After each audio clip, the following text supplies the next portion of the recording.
ইল্লা নাদাহুম মুনাদিম মিনাস সামা,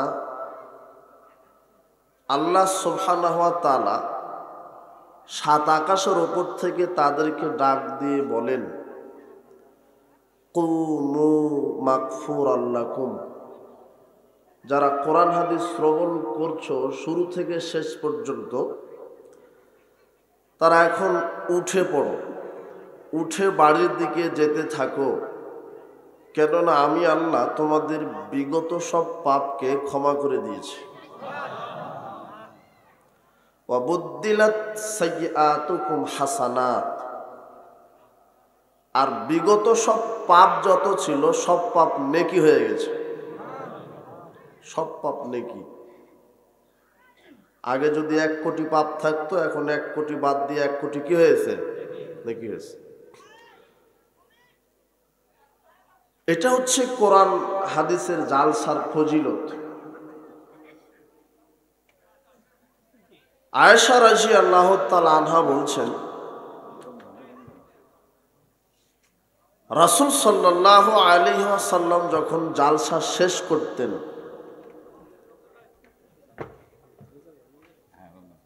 তখন এই দোয়া পাঠের মাধ্যমে শেষ করতেন, সুবহানাকা আল্লাহুম্মা ওয়া বিহামদিকা আশহাদু আল্লা ইলাহা ইল্লা আনতা আস্তাগফিরুকা ওয়া আতুবু ইলাইক। এটা বৈঠক ভঙ্গের দোয়া।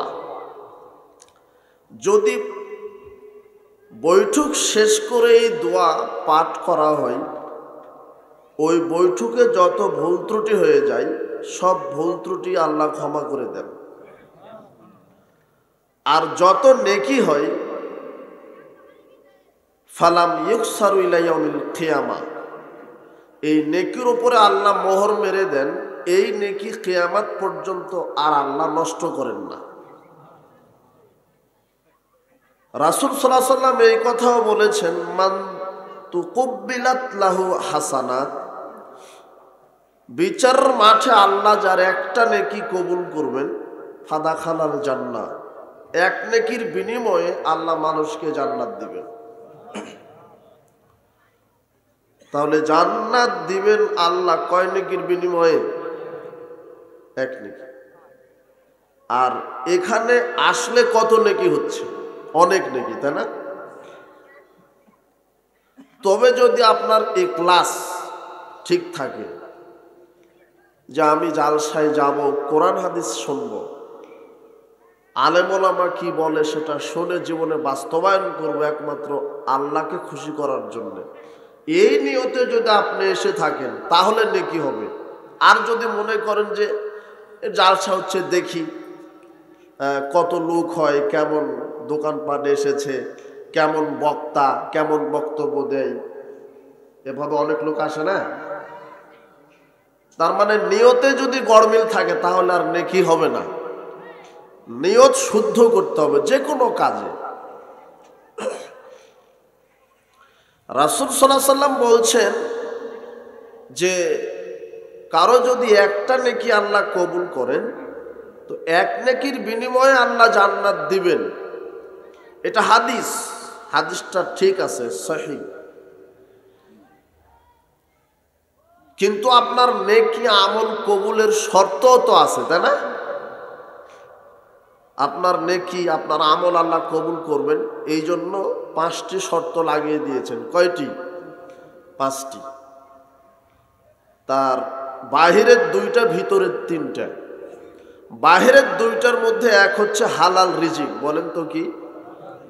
হালাল রিজিক। রাসূল সাল্লাল্লাহু আলাইহি ওয়াসাল্লাম বলছেন, সুবহানাল্লাহি ওয়ালহামদুলিল্লাহি তামলানে মা বাইনাস সামাওয়াতি ওয়াল আরদ।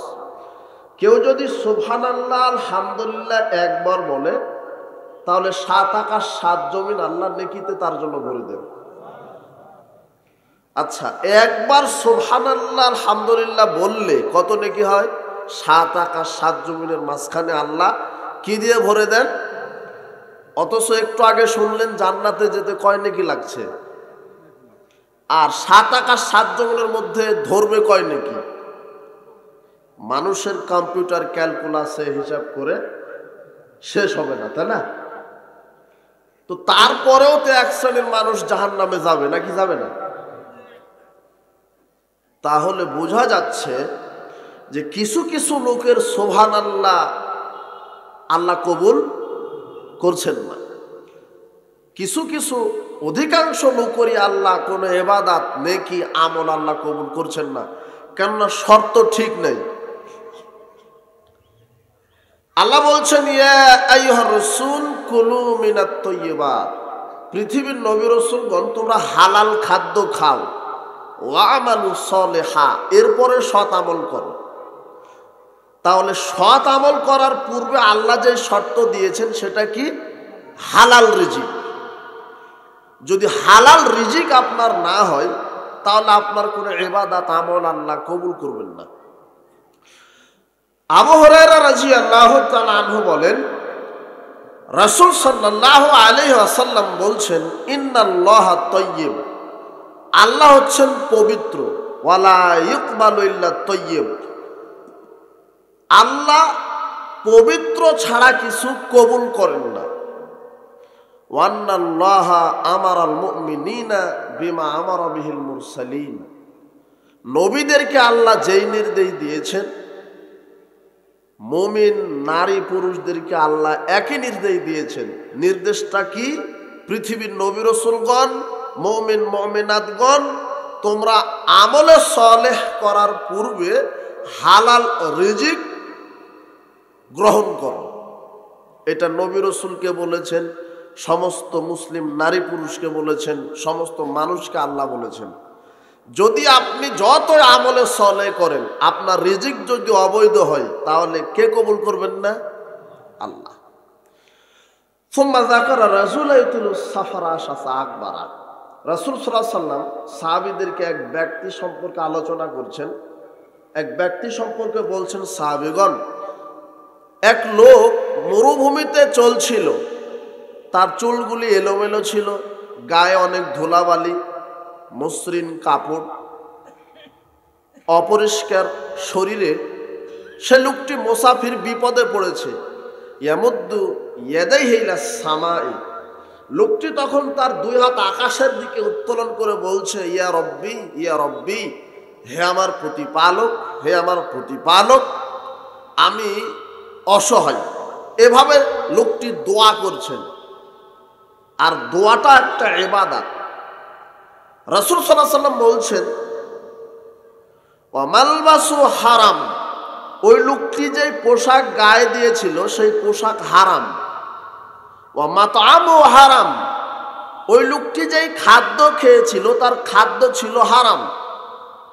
ওয়া মাশরাবু হারাম, ওই লোকটি যেই পানি পান করেছিল সেই পানি ছিল হারাম। ওয়া গুযিয়া বিল হারাম, ওই লোকের গাড়ি বাড়ি সব ছিল হারাম।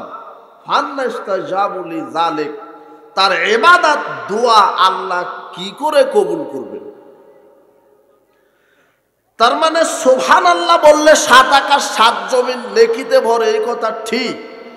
তবে যার মোটর সাইকেল বাড়ি গাড়ি সুদের টাকাতে, ওই ব্যক্তির সুবহানাল্লাহ বললে আর নেকি।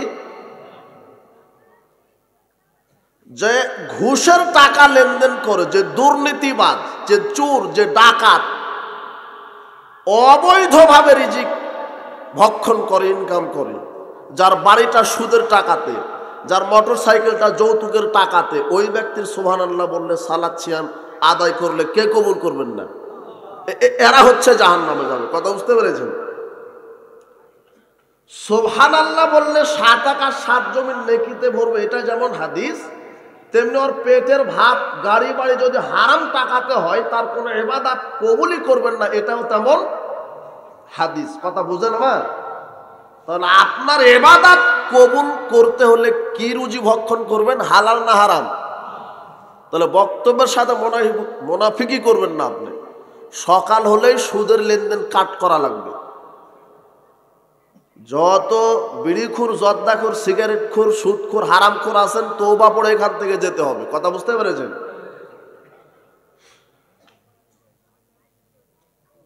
সমস্ত সমাজ ব্যবস্থা আজকে জাহিলিয়াতের উপরে পরিচালিত হচ্ছে। আল্লাহ নিজে বলছেন, আফহুকমাল জাহিলিয়াতি ইয়াবগুন পৃথিবীর মানুষ তোমরা কি জাহিলি কর্মকাণ্ডই ভালোবাসতেছ নাকি? জাহিলিয়াত কি? মদ পান জাহিলিয়াত। সেই জাহিলি যুগের লোকেরা মদ পান করত। বর্তমান সমাজের লোকেরা মদ পান করে না, তাই না? করে। মদ পান জাহিলিয়াত।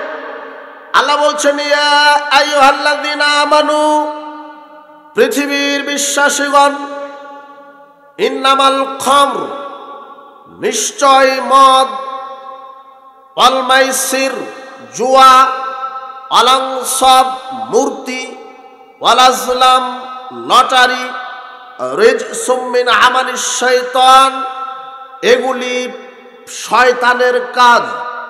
ফাজতানিবুহু লাআল্লাকুম তুফলিহুন, তোমরা এগুলি থেকে বেঁচে থাকো যাতে করে তোমরা সফল কাম হতে পারো। আল্লাহর কসম, এই পৃথিবীতে আপনি যতই প্রযুক্তি আবিষ্কার করেন, শিক্ষার হার 100% বাড়িয়ে দেন, যতই police, RAB, army, BDR, BGB দিয়ে দেশ কন্ট্রোল করেন, যদি এই দেশের মাটি থেকে সুদ, ঘুষ, জেনা, ব্যভিচার, দুর্নীতি, আত্মসাৎ এগুলি নির্মূল করতে চান, তাহলে শিক্ষা ব্যবস্থা কোরআন হাদিস অনুযায়ী হতে হবে। এছাড়া কোরআন হাদিস বহির্ভূত শিক্ষা দিয়ে সুদ, ঘুষ, দুর্নীতি, মাদকতা নির্মূলতা করা যাবে না। যারা নেতৃত্বে আছে তারাই দুর্নীতিবাজ হবে। আল্লাহ নিজে বলছেন যে নিশ্চয় মদ হারাম, মদ জাহেলিয়াত। পৃথিবীর বিশ্বাসীগণ, আমি মদ পানকে হারাম করে দিয়েছি। মদ কি জিনিস? যেটা খেলে মানুষের বিবেক ঠিক থাকে না, মানুষের হিতাহিত জ্ঞান থাকে না, সেটাই মদ। মানুষ বলছে আমি বিড়ি খাই, সিগারেট খাই, গুল খাই, জর্দা খাই, আমার তো বিবেক আচ্ছন্ন হয় না, আমার তো বিবেক ঠিক থাকে। আজকে অধিকাংশ যুবক আর যুবতী মাদক সেবন অভ্যস্ত হয়েছে। আপনি পরিসংখ্যান যদি জানতে চান, একটা ছেলের বয়স যখন 7 থেকে 8, 13 বছর, তখন থেকে ছেলে হোক মেয়ে হোক মাদকতার সাথে জড়িত হচ্ছে। ইসলামী শিক্ষা ব্যবস্থা তাদেরকে না দেওয়ার কারণে আর এক শ্রেণীর দাজ্জাল মার্কা হুজুর, এক শ্রেণীর শয়তান মার্কা হুজুর ফতোয়া দিচ্ছে বিড়ি, সিগারেট, জর্দা, গোল খাওয়া মাকরুহ, যাদের কারণে আজকের ছেলেমেয়েরা নেশার ড্রেনে পতিত হচ্ছে। আশ্চর্য, যেটা মদ খেলে বিবেকের ক্ষতি হয় সেটা হারাম। আপনি বলছেন আমি জর্দা খাই, বিড়ি খাই, আমার তো বিবেকের ক্ষতি হয় না।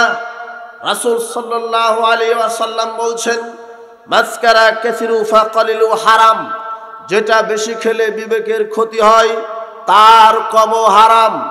আপনি যেই বিড়ি খান, সিগারেট খান, গুল খান, এই বিড়ি এর মধ্যে যেই মশলা থাকে, জর্দা যেই মশলা, গুল যেই মশলা, সব তৈরি হয় তামাক পাতা থেকে।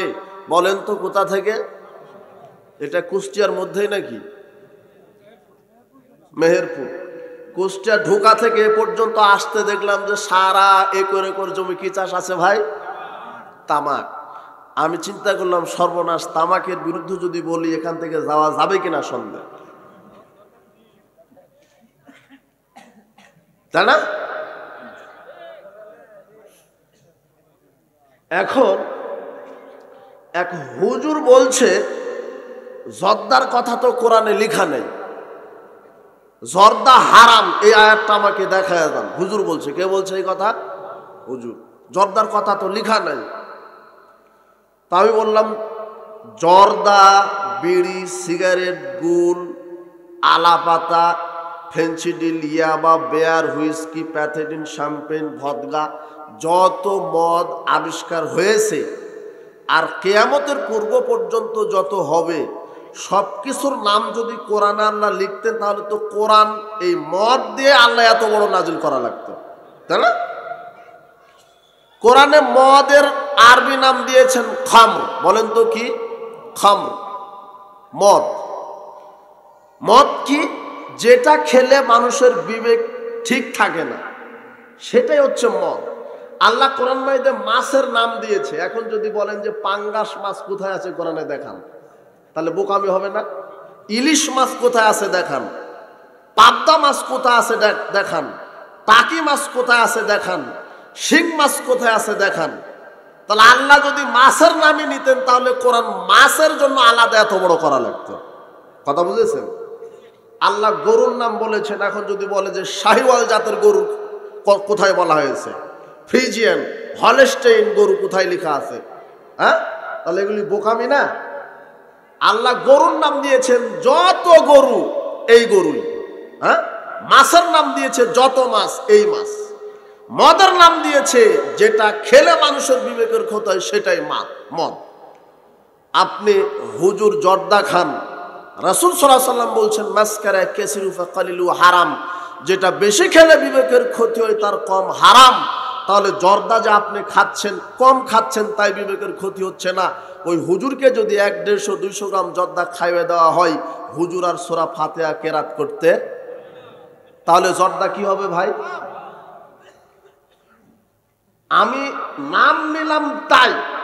আসলে একটা বিজ্ঞ আলেম যদি কোরআন আর হাদিস ঠিক ঠিক জাতির সামনে অনুবাদ করে দেয় তাহলে এদেশের মুসলমানের শতকরা 95% মুসলমানের বিরুদ্ধে যাবে কোরআন হাদিস। আমি যদি এখানে সুদের কথা বলি, বাংলাদেশের অধিকাংশ সুদখোর নাই, তো আমি সুদের কথা বললে যারা সুদখোর তাদের বিরুদ্ধে আয়াত গেল না, তার মানে আমি সুদের আয়াত বলবো না, তাই না? হ্যাঁ, কোরআন মাজিদে মূর্তির কথা আছে, মূর্তির কথা নাই? প্রায় তো মোড়ে মোড়ে মূর্তি বানাচ্ছে, কবর বানাচ্ছে, খানকা বানাচ্ছে, মাজার বানাচ্ছে না? ও তার মানে আমি মানুষের ভয়ে এই মূর্তির আয়াতটা বাদ দিয়ে রাখবো, তাই না? আর আমি শুধু ওইগুলি বয়ান করবো সুবহানাল্লাহ বলে 49 কোটি নেকি হয়, শুধু ফজিলতের বয়ান দিব, তাই না? আমি যদি জেনার ব্যাপারে বলি, কোরআন মাজিদ দেখি জেনার ব্যাপারে কথা নাই। প্রায় তো যুবক যুবতী জেনার ভিতরে লিপ্ত, তাহলে তাদের বিরুদ্ধে যাচ্ছে না? তার মানে আমি জেনা, সুদ, ঘুষ, মদ এগুলোর ব্যাপারে আমি কথা বলতে পারি না নাকি? অবশ্যই পারি। আমি আল্লাহর গোলাম, আল্লাহ আমাকে পাঠিয়েছে কোরআন হাদিসের প্রতিনিধিত্ব করার জন্যে। আল্লাহর কসম করে বলি আপনার বিরুদ্ধে যাবে না। কোরআন হাদিস আপনার বিরুদ্ধে যাওয়ার জন্য আসেনি। আলেম ওলামা যদি সুদের বিরুদ্ধে কথা বলে, আপনি যদি সুদখোর হয়ে থাকেন, সকাল হতে হতে সুদ থেকে ফিরে আসেন, তখন কোরআন হাদিস আর বিপক্ষে যাবে না, পক্ষে চলে আসবে। আপনি যদি মদখোর হয়ে থাকেন, মদ পান ত্যাগ করেন, কোরআন হাদিস আর আপনার বিরুদ্ধে যাবে না, পক্ষে চলে আসবে। আপনি যদি মূর্তি পূজা করেন, কবর পূজা, খানকা পূজা করেন, মূর্তি পূজা বাদ দেন, আল্লাহকে সেজদা করেন, তাহলে আপনার বিপক্ষে কোরআন হাদিস যাবে না, কোরআন হাদিস আপনার পক্ষে চলে আসবে। না মানার কারণে ইসলাম আপনার বিরুদ্ধে চলে যাচ্ছে, মানলেই আল্লাহ আপনার পক্ষে, রসুল পক্ষে, কোরআন পক্ষে, ইসলাম আপনার পক্ষে হয়ে যাবে। শুধু আপনার উপরে দাঁড়বাদার করছে। জি, এগুলি নিয়ে তো আপনাকে কবরে নিয়ে যাব। দেখেন আপনার কি হয়, আপনার কবর দেখেন তো কি হয়।